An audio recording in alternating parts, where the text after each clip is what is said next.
첫 번째 질문부터 들어가도록 하겠습니다. 3개월 정도만 근무하는 직원을 고용하려고 하는데 4대 보험을 가입해야 하나요?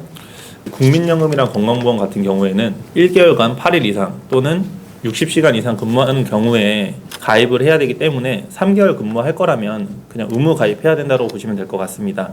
단 요건이 8일 이상 또는 60시간 이상이라는 전제가 있기 때문에 그에 해당되면 가입하고 그에 해당되지 않으면 가입 안 해도 크게 문제는 없을 것 같습니다. 고용산재보험 같은 경우에는 한 달 미만 근무하더라도 고용산재는 가입해야 되기 때문에 4대 보험이 같이 움직이는 건 아니고 적절하게 판단을 하셔서 국민연금 건강보험 그리고 고용보험 산재보험의 대상인지 아닌지를 판단하시면 될 것 같습니다. 산재보험은 단 몇 시간을 일하더라도 무조건적으로 일용직 근로자라도 가입을 해야 되고요. 네. 고용보험도 원칙적으로 가입을 해야 된다라고 보시면 될 것 같습니다. 다만 주 15시간 미만으로 일하는 단시간 근로자에 대해서는 고용보험 가입 의무는 면제시켜주고 있기 때문에 주 15시간 이상이 되는지 안 되는지로 판단을 해서 고용보험을 선택을 하면 될 것 같고, 산재보험은 근로자를 채용해서 급여를 준다면 그리고 그분이 근로소득에 해당이 된다면 무조건적으로 가입을 해야 된다고 보시면 될 것 같습니다. 자, 산재는 무조건 가입하는 형태로 가셔야지 사업주에게 불편한 상황이 발생할 수 있는 것을 사전에 방지하실 수 있을 것 같습니다. 일단 이게 네. 고용보험, 산재보험이 나온다는 근거는 네. 그 소득이 근로소득이라는 가정하에 나오는 거기 때문에 아까 말씀드렸던 사업소득인지 기타 소득인지 판단이 되면 고용산재보험은 따라오지 않는다는 것도 유의하시면 될 것 같습니다. 다음 두 번째 질문입니다. 직원 급여가 200만 원에서 240만 원으로 상향이 됐는데요. 이렇게 변경되었을 때는 어떻게 해야 되나요? 직원 급여가 변경되는 경우에는 국민연금 그리고 건강, 고용, 산재보험 두 가지로 나눠볼 수가 있는데, 국민연금은 20% 이상 차이가 나는 경우에는 기준소득 월액 변경신고라는 걸 통해서 국민연금 납부하는 거를 상향 혹은 하향할 수가 있고요. 급여가 올라갔다라고 해서 소득월액 변경을 신고하는 게 의무는 아니기 때문에 안 하셔도 크게 문제는 없습니다. 그리고 건강보험, 고용보험, 산재보험 같은 경우에는 20%라는 요건은 없고요. 마찬가지로 신고를 해도 되고 안 해도 되는데, 왜냐하면 신고를 해서 정산을 하나 어차피 1년 뒤에 건강보험 보수총액 신고라는 걸 통해서 정산을 하나 똑같은 보험료가 정산이 될 거기 때문에 신고를 하실지 마실지는 각 사업자 혹은 근로자 판단에 따라서 진행을 하시면 될 것 같습니다. 일단은 우리가 직원 고용을 하면 급여 관련해서 국세청 세무서에 신고하는 원천징수가 있고요.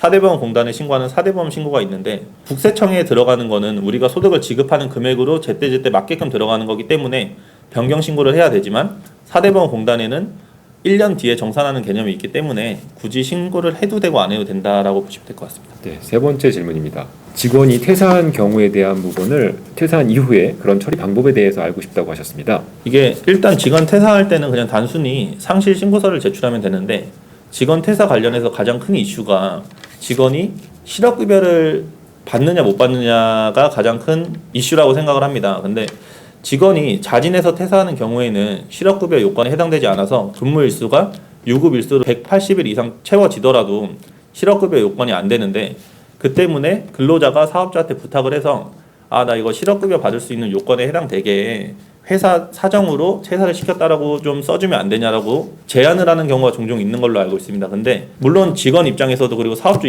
입장에서도 문제가 되면 과태료뿐만 아니라 형사처벌까지 받을 수 있고요. 더군다나 운 좋게 그냥 넘어간다 하더라도 사업주 입장에서는 4대보험 관련해서 두루누리 지원금이나 일자리 안정 자금을 받고 있었을 텐데 그런 지원금이 끊길 수도 있으니 그 부분은 그냥 원칙적으로 대응하시는 게 좋다라고 저는 생각을 합니다. 네 번째 질문입니다.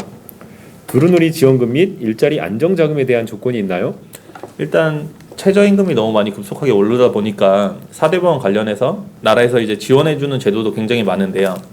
대표적인 예가 일자리 안정자금, 두루누리 지원금입니다. 일단 두루누리 지원금 같은 경우에는 국민연금과 고용보험의 보험료를 보전해주는 역할을 하고 있고요. 근로자가 10인 미만인 사업장에 대해서 월 평균 보수가 215만 원인 이하인 자에 대해서 지원을 해주고 있고, 일자리 안정자금은 근로자 수는 크게 제한이 없지만 월 평균 보수가 215만 원인 근로자를 채용하는 사업주에게 지원하는 제도입니다. 그 일자리 안정자금은 사업주에게, 두루누리 지원금은 사업주와 근로자 반반씩. 근로자가 10명 미만인 회사에서는 두 개 다 신청 접수해도 혜택을 볼 수 있다는 말씀인 거네요. 그럼요. 네네. 네. 다섯 번째 질문입니다. 최저임금 계산법에 대해 알고 싶습니다라고 하셨습니다. 아까 제가 좀 전에 말씀드린 일자리 안정자금이라든지 두루누리 지원금은 최저시급을 보장하는 전제 하에 지원이 되는 거기 때문에 최저시급 계산도 굉장히 중요한데요. 2020년 기준 최저시급이 8,590원이다 보니까 8,590원을 기준으로 계산을 하면 될 것 같습니다. 계산하는 과정은 8,590원에 근무 시간 곱하기 주 근무 일수 플러스 1 곱하기 4.345주인데 간략히 설명드리면 근무 시간은 하루에 근무하는 시간을 산입하면 되고요. 근무 일수도 똑같이 적으면 되는데 왜 플러스 1을 하냐? 우리가 주 15시간 이상 근로하는 경우에는 유급휴가라는 걸 주게 돼 있는데요. 유급급여를 지급하기 위해서 추가로 하루를 더했다라고 보시면 될 것 같습니다. 그리고 4.345주는 법에서 4.345주로 정하고 있기 때문에 산식에 대입을 했고요. 그렇게 되면 지금 월 평균 최저임금 209만 원이 나올 겁니다. 제가 한 번씩 요청받는 게 주 15시간 이상 근로하는 분들을 최저 월급을 계산해 달라는 문의를 많이 받습니다. 그 내용을 토대로 예시를 들어드리면 하루에 3시간씩 주 5일을 일한다고 계산을 하면 좀 편리할 것 같습니다. 그러면 하루에 3시간 주 5일을 계산식에 넣어보면 8,590원 곱하기 하루에 3시간 곱하기 근무일수는 5일 더하기 하루를 하고 거기에 한 달 4.345주를 곱하면 67만 1,000원 정도가 나오는데 그냥 조금 더해서는 68만 원 정도라고 보시면 크게 무리는 없을 것 같습니다. 그럼 이거는 주휴수당이 포함된 금액인가요? 예, 주휴수당이 포함돼서 계산이 된 금액입니다. 여섯 번째 마지막 질문입니다. 원천징수는 급여 지급 시 무조건 해야 하는 건가요? 원천징수는 무조건 해야 되는 건 아니고 네. 원천징수 세액이 1,000원 미만인 경우에는 원천징수 의무가 발생하지 않는데요. 근로소득부터 말씀을 드리면 월 105만 원 미만의 근로자는 원천징수 세액이 1,000원 미만이기 때문에 의무가 발생하지 않습니다. 그렇다고 국세청에다가 원천징수 신고까지 안 해도 되는 건 아니기 때문에 세액이 없더라도 원천징수만 안 할 뿐이지 원천징수 급여 신고는 꼭 해야 된다는 점은 유의하셔야 될 것 같습니다. 그리고 사업소득 같은 경우에도 33,000원까지는 세액이 990원으로 1,000원 미만이기 때문에 원천징수 할 필요가 없지만 그 이상은 원천징수 해야 된다고 보면 될 것 같고요.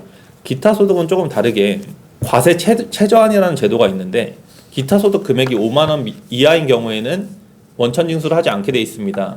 그럼 만약 예를 들어 10만 원이라는 기타 소득을 지급한다면 거기에 필요용비가 60%라고 아까 말씀드렸는데 6만 원을 뺀 4만 원이 기타 소득 금액이 될 거고 이는 과세 최저한인 5만 원 이하이기 때문에 원천징수를 할 필요 없습니다. 계산 근거를 토대로 얼마까지 원천징수를 할 필요가 없냐라고 따져보면 12만 5천 원이 나오는데 12만 5천 원에 60%인 7만 5천 원을 필요용비로 빼면 5만 원이 나오고 이는 과세 최저한으로 원천징수 의무가 없습니다. 소득을 지급하시는 우리 사업자 입장에서는 기타 소득을 지급할 때에 12만 5천 원 초과되는 금액인지 그 이하인지를 따져서 그 판단을 하시면 될 것 같습니다. 한 가지 더 질문 사항이 있어서 지금 들어왔는데요. 지금 협동조합도 기부금 영수증을 받을 수 있을까요? 라는 질문 사항인데요. 일단 기부금은 법정 기부금, 지정 기부금, 비지정 기부금으로 나뉘는데 그 기부금을 받는 단체가 어떤 형태의 단체인지에 따라서 그 기부금의 형태가 나뉘어지고요.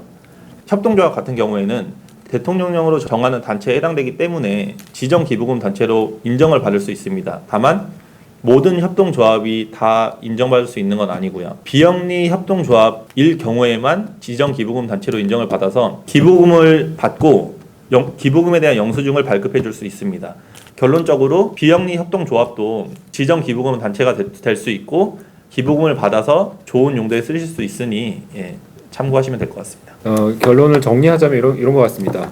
법인세법 시행령 제36조에 따라 지역사업형, 취약계층 사회서비스 제공형 및 취약계층 고용형에 해당하는 사회적 협동조합은 지정기부금 단체로 지정받을 수 있습니다. 일반 협동조합과 사회적 협동조합의 차이로 보시면 될 것 같습니다. 네. 지금까지 이세웅 세무사님께서 사회적 기업을 위해서 많은 세무 관련 질문 사항에 답변을 해주셨습니다. 그래서 이외에 많은 질문 사항들이 기업에서는 있으실 거라고 생각이 듭니다. 그러면 기타 사항들은 저희 센터로 연락을 주셔서 좋은 조언을 들을 수 있도록 저희도 많이 노력하도록 하겠습니다.